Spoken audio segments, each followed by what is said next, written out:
Hello everyone, it's Lars from Unicorn Reviews here, and today I'm doing a new tutorial on graphics card overclocking.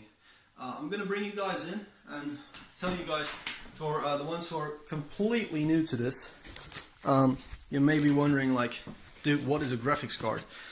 Or like, I want to do it but I don't know what a graphics card looks like. Anyway, this giant piece of computer real estate here, that's your graphics card. You'll be able to tell it is a graphics card because it sticks in one of these things if you're really new. Also, you can see my motherboard is bent here. Please do not comment on that. That's because the backplate of my CPU is a bit weird because I delidded my IV CPU and now it's a bit weird, but everything works, so don't worry about that. Anyway, that's your graphics card. It also comes with power pins, right? And the power is given to that graphics card by this unit right here, your power supply. Talking about power supplies, if you're going to be overclocking, make sure you have a proper power supply. Because, well, if you just buy PCs from a store and you haven't made your own PC or anything, what might happen is that your power supply is not capable of overclocking. Basic rule is, if you have one graphics card, you'll need about 600 watts when you're going to go overclocking. So if your power supply is less than that, or if it just looks cheap, I would not recommend you to start overclocking, because it tells a lot about amps here. And the thing is, if your power supply cannot deliver the amps you need, then everything's just going to go bad and it will become terribly unstable. And actually what might even happen is that your entire computer starts to crash, and that you'll get a lot of problems with stability and maybe even break some parts because of bad power supplies. Also, when a power supply goes, it takes down your entire system. So if you're on a cheap power supply, do not overclock. Simple as that. Anyway, I'm gonna do this entire video from on the tripod because I'll be using benchmarks, and well, screen capturing them will have a negative effect on my frame rates. So I'm just going to set everything up here, and then I'm going to continue talking you guys into what we're going to do. Alright guys, first up, when you're going to start overclocking, it might be pretty important to update your video card drivers. If you don't know what video card you have, GPU-Z or Msi Afterburner will tell you what graphics card you have, and then you just enter that. And I also think both AMD and Nvidia both tell you, they can automatically detect what graphics card there is, and then you automatically get the latest drivers. So first up, you update your drivers. Second step, programs you'll need are GPU-Z. Well, that's not really a requirement, but it's helpful if you have it. Also, what you will need is Msi Afterburner or similar. Pretty much every single graphics card manufacturer has a program like Afterburner. I think Afterburner to me is the easiest to work with, most stable. And then you also need a benchmark. I'm using Unigine Valley. You can also use Unigine Heaven, any of the 3D marks. Afterburner does come with Combustor, which I will not recommend you to use, because this is all Combustor does, and it just makes everything really hot, but it's not good to do actual tests with. You can also use OCCT. I'll link to all of that in the comment area, well, in the description. Links to all the programs you can use, but for now just download Unigine Valley or Unigine Heaven, download Afterburner and GPU-Z, right? So first up, and why the hell is this thing not focusing? There we go. Now we're somewhat focused. So with this with graphics cards in general, because I do have a lot of explaining to do in this video, your overclock will be limited by hopefully only one factor, which is the chip itself. Your graphics card, the chip on it, can only reach a certain speed, right? And that speed is different on every single chip. And so what happens is graphics card manufacturers they get a lot of chips from AMD or Nvidia, and they'll just speed bin those chips, and the fastest chips go into the more expensive graphics cards, and then the slightly worse chips will get lower clocks and go into the cheaper graphics cards. However, they always keep a bit of spare room, to make sure every card is perfectly stable, it won't break, that sort of stuff. And so what overclocking will do is it will get the extra bit of speed that for safety reasons they don't use.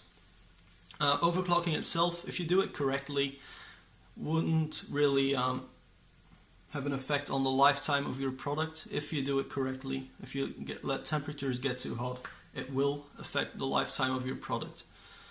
So it can either be limited by the chip, it can also be limited by the heat the chip will produce and your cooler not being able to keep up, right? So that's what this graph right here will tell you. That's your GPU temperature. And actually one of the better ways to figure out whether your graphics card is too hot is to just touch it with your finger, really. It may sound stupid, but if a heatsink feels warm, then chances are your graphics card is running too hot, but then you get nice graphs here. Best to use that. That's just a little extra thing. What else can limit your overclock? Well, if you're going to have temperatures, your fan will have to spin faster, right? And then you might say, okay, now at this point it's becoming too loud for me, and I'd rather have a slightly slower graphics card that runs a lot quieter. That's personal preference, and that's also what I'm going to do in this video. I'm going to try to get the perfect balance between speed, power consumption, heat, and noise production. So anyway, what we're going to do first is we can either see it that's the white balance adjusted. We can either see the speed here at GPU clock, and then you also see default clock, so you can see how much you overclocked it. So right now it's running at stock. Also, it might be this is my graphics card here. It's a 7800 series, but it's a Tahiti, so it's the 7870 Tahiti LE, which is a 7950, but with a few things disabled. Sadly though, you cannot enable them yourself. But right now we're at 975. So what I'm going to do is just preset extreme high definition. Don't touch anything here. If you want to change something because your graphics card isn't powerful enough to get somewhat decent frame rates, I would recommend you to use lower settings. But as long as you use the same settings throughout the entire testing, then you should be fine. Also, I don't know if you guys can see frame rate there at the top. I'm going to move it slightly backward. There we go. So right here in the top you can see your frame rate, right? And then this is just a very graphically intense thing it's running. What we are going to do, you can also see your clock speeds on both the graphics chip, the GPU, and the memory will be overclocking both. And then you can also see the temperature right here. That's a bit pointless. What we're going to do is we're going to run the benchmark. So right now we're running the card as it is, just benchmarking. And I'm going to speed this entire process up a bit. I will record the entire way through, but I'll just speed it up in the movie editing software, and we'll get the score. And then we can have a baseline score we can compare to our overclocks, right? Because every time you get a higher core clock or higher memory clock, you want to compare that to something. And at a certain point, what you will see is your scores will get lower even though your clocks get higher. So you just have to find this sweet spot where everything just works in perfect harmony with each other. Your cooler can keep up. Everything just your memory can keep up. You don't get any artifacts on your screen. That's what we are actually going for. So I'm just gonna let this thing do its job, running the benchmark, and then I'll be back when we get the score.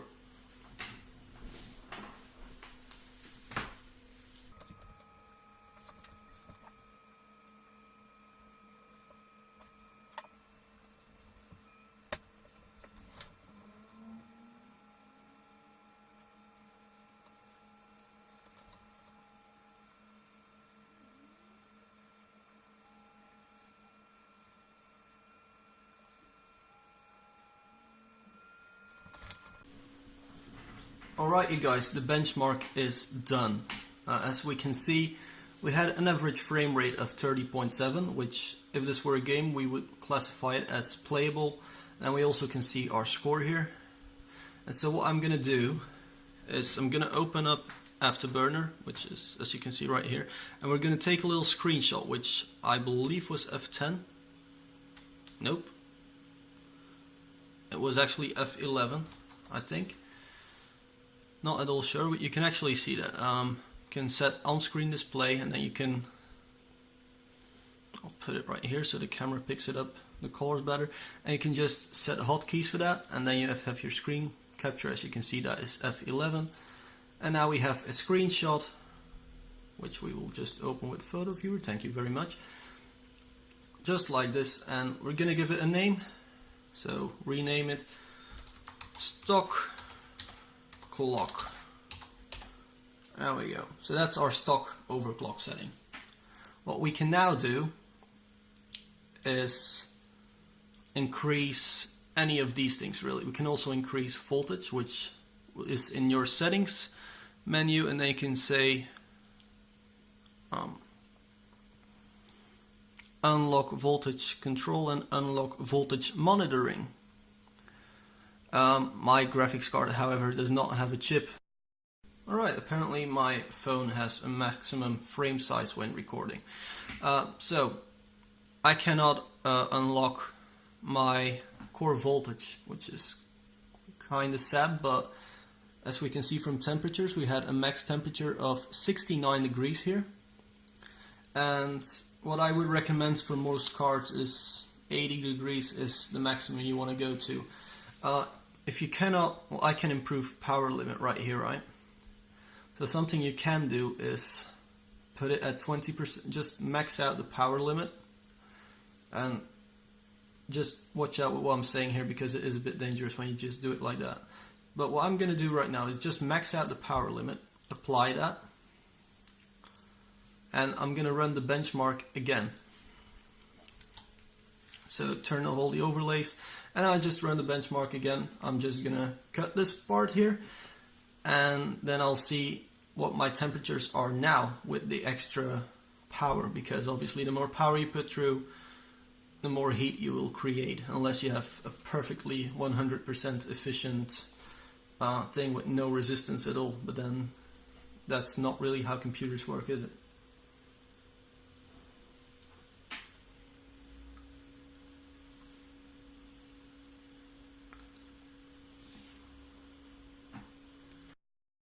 Alright guys, so now with an increased power limit, I take a new print screen, go into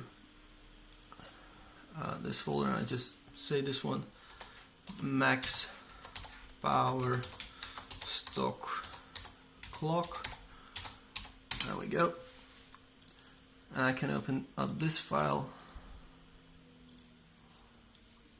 like so, and I don't know if you guys can see it, but I had 0.3 frames more and a total score of 15 points, which is, let's face it, nothing. So this just gives you an idea on just basic differences you will get even if you run the same clocks, and that can be because of different things really.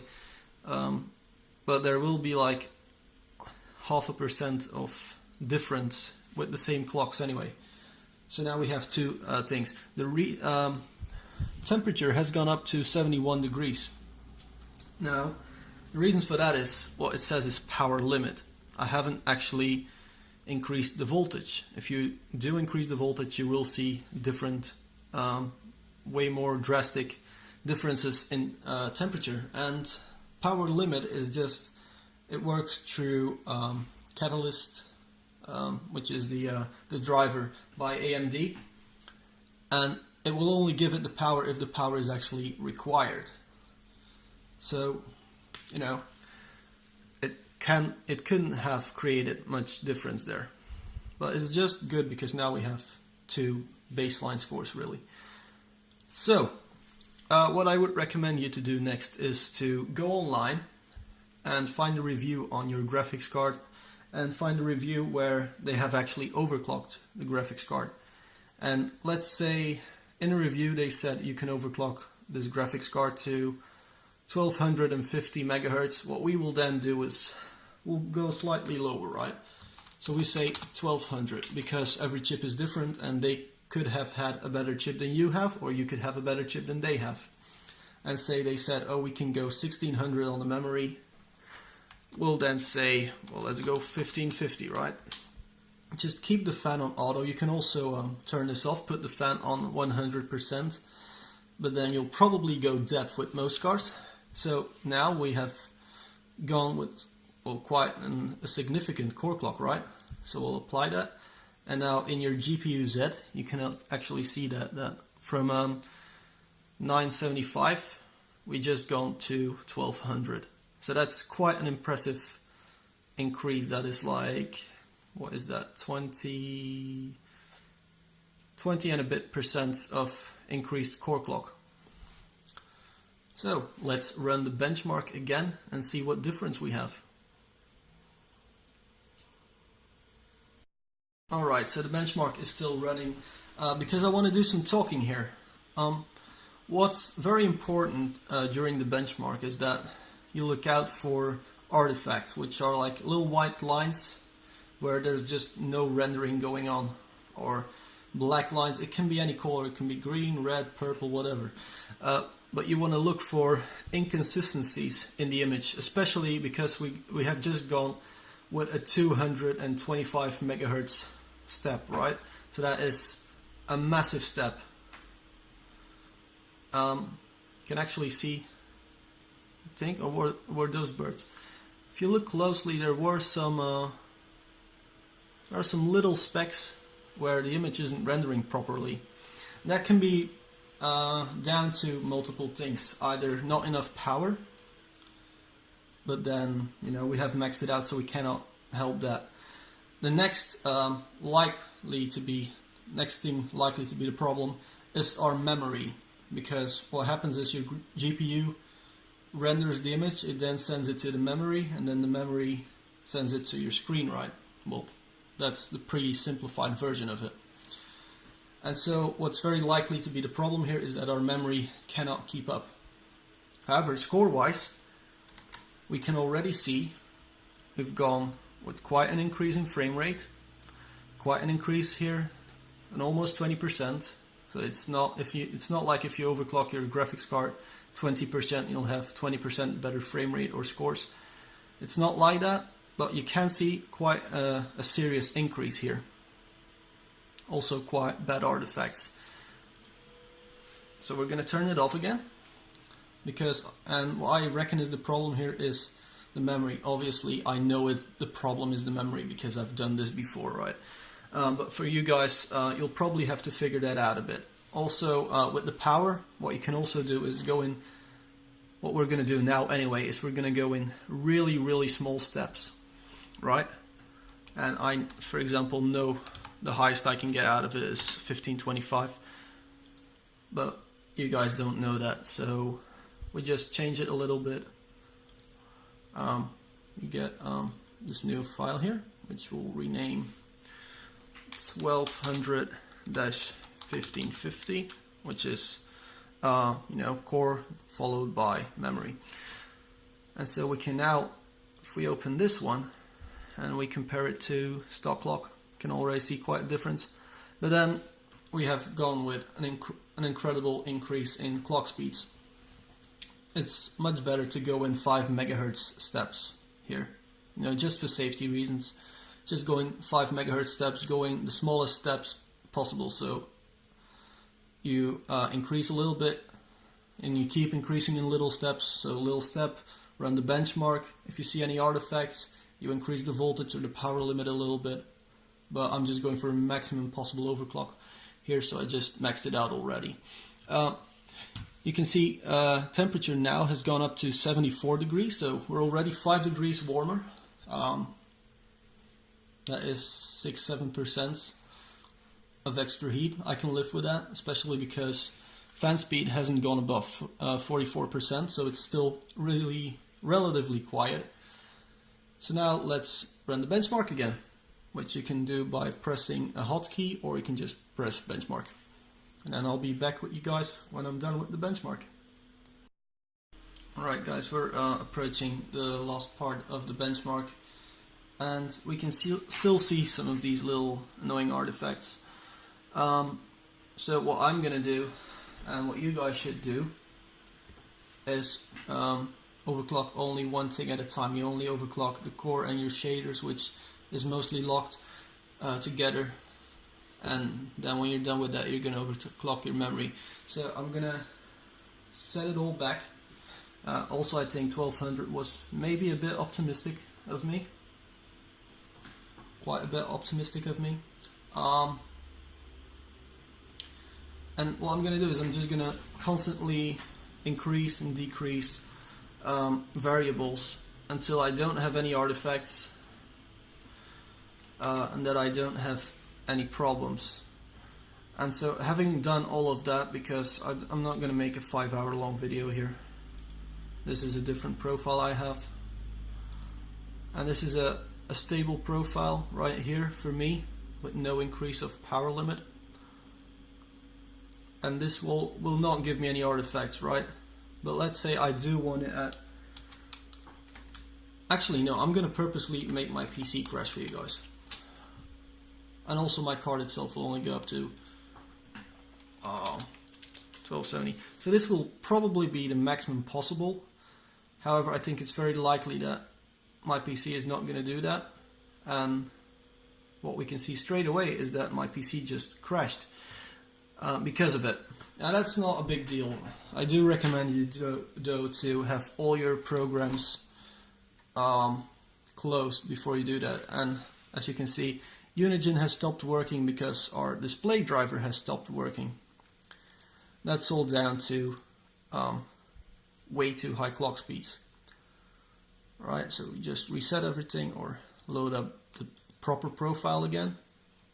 What I'm going to have to do though is restart my computer, because for some reason when your display drivers crash, actually let's just test it. But sometimes what happens when your display drivers crash is that your core clock won't go over a certain frequency anymore, no matter what you set it at. So if your display drivers crash like that, and everything seems to be working again right now, should your display drivers crash, just do a restart or just reset your graphics card or go from the latest stable point, right? As you can see, with increased power now, and we are running at 1200 by 1500, we're not having any artifacts. We're getting, what is that, 40 frames a second. Yeah, 40 now, 43, 45, 46. So we're having a lot higher frame rates. We'll probably see that from our score as well. And I'm just going to let you guys watch the entire benchmark here, because it will probably be the last one. I am going to then further play with it a bit, but for you guys it's not fun to keep watching the same and the same and the same over and over again. So all you have to do is just use tiny little increments and just keep increasing core clock step by step. And once you've reached the point where you say, oh, my core clock can't get any higher, then you might want to start playing around with your memory overclock. But memory most of the time doesn't overclock as well, except for on the new GTX 770s. A lot of them come with the new 7 GHz Samsung memory, which seems to overclock very, very well, especially on the gigabyte cards. So, it's playing with it. That's the fun in overclocking. You just have some fun playing with the settings and just getting as much out of it as you can. It's like when you have a little motorbike, fiddling with the engine to get as fast as you can, or with your car. That's the same like with your computer, only quite a bit nerdier. Then on the plus side, your hands don't get dirty, so it's pretty fun overclocking, and there are entire overclocking leagues and everything, and prices. Overclocking is pretty big in computer industry. You can also buy pre-overclocked cards, and even those pre-overclocked cards, you can still overclock. So, overclock them even further, because mine is stock only at what does it run at? 950, I think. And every time at this screen I do get these little artifacts. Then by the time I'm here it's over. Actually it's not over. You can see here some flickering shadows. That's just because you're too high, and then when you're too low again, everything will look incredibly smooth, and you'll just have higher frame rates than what you would have had when you were running it at stock settings. Also, I'm ridiculously stupid for not having pressed the benchmark button.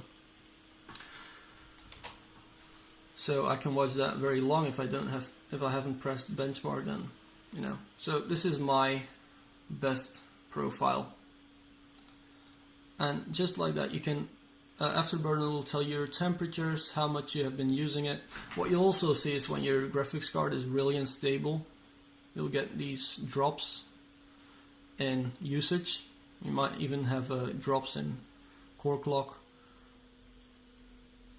But for me right now, the fan is still running at auto. It hasn't gone above 44% of maximum fan speed.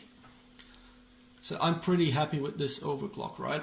What you can also do with Afterburner, if your graphics card supported, is enable user-defined fan control.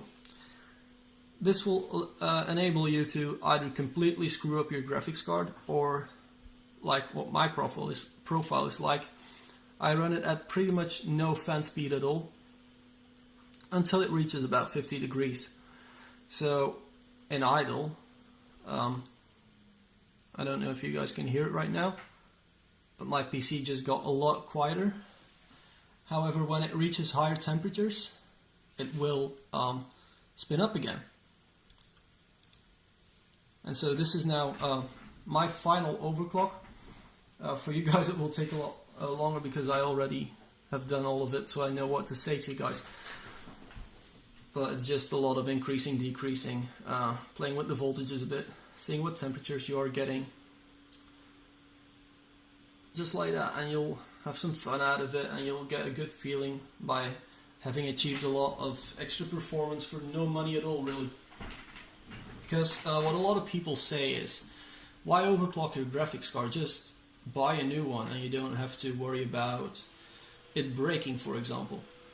But the thing is, what if you already have the best graphics card and you want more performance? Or what if you don't want to buy a new graphics card, you simply don't have the money for one, and you're happy with how your PC is now, but you wouldn't mind a little bit of extra performance? If you're in such a position, overclocking is a great tool. And as we can see right now, it's running like it was when it's stock, but we're getting way higher frame rates. We're only running 71 degrees here in temperature, so everything is very safe. But temperature wise, it's not louder than it was at stock, but we're just getting some extra oomph out of it, just everything works this tiny bit better, and you just feel good because you have optimized it a bit better yourself as well. And so right now we're halfway through the benchmark, and I'm just going to shut up and let you guys watch it, or you can skip right to the end of the video. Or, actually I'm gonna start asking guys to subscribe to the channel and like my videos and comment and give feedback, all the usual YouTube video maker things. But yeah, please just subscribe to the channel and like the videos and give me feedback and comment. And when you comment, by the way, because I did a how to build your PC video earlier, and I think most of the people were just trolling. but please, when you don't have anything sensible to say, just don't comment at all, please. It's just really, really annoying.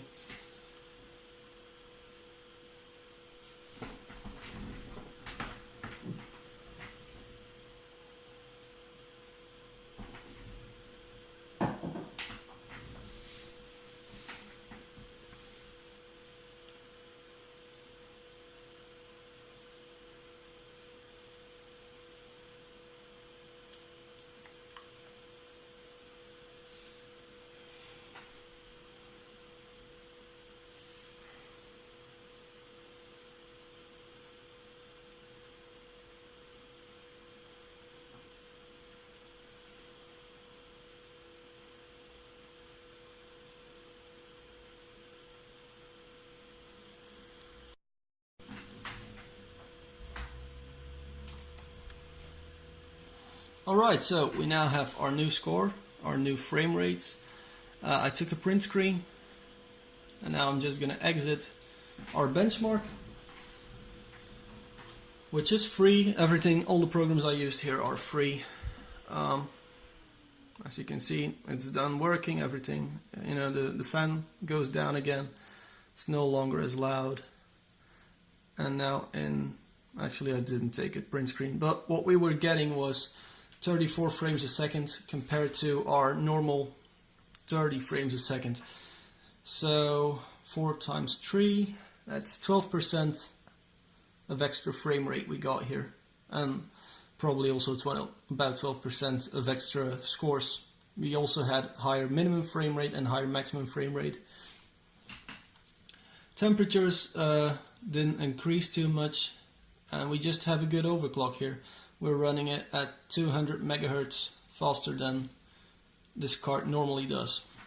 So, if you got any questions about overclocking or with different cards, what it's like with different cards, feel free to ask them. Also, something I should say, if you have multiple graphics cards, that might actually be pretty important that I say them.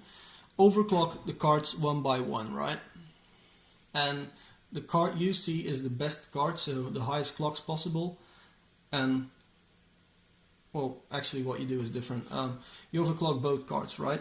And then you overclock them both individually. Then you take the slowest clock, well the highest clock on the slowest card, you apply that to the fastest card. Then you compare the temperatures of both cards. And whatever card at that clock speed has the highest temperature, you put that one in the bottom, so that has all the free air.